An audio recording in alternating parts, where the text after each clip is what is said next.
咱来关心婚林馆的天狗日是持续伫拖，目前累计已经有33例，因为烦恼会继续拖开，官府毋但扩大消毒，搁派空翕机，若是找到水会丢积的地势会生蠓虫的所在，就会罚1200块至6000块。目前是已经开出17张罚单。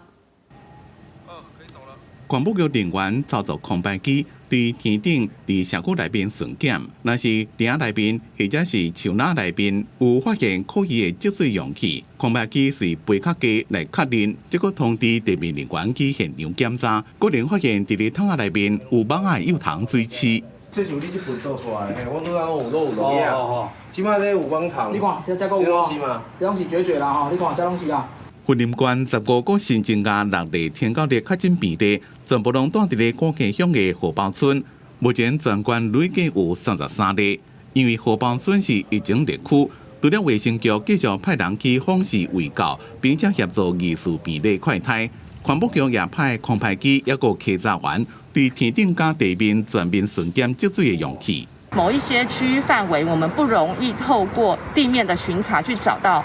积水容器，所以我们透过空拍机呢的拍摄，还有搭配我们地面的一个稽查人员部队在做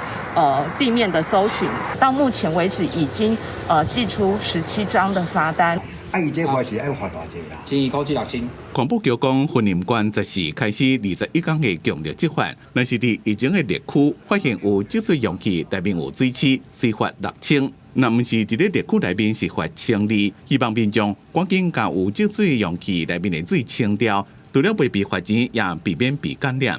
记者综合报道。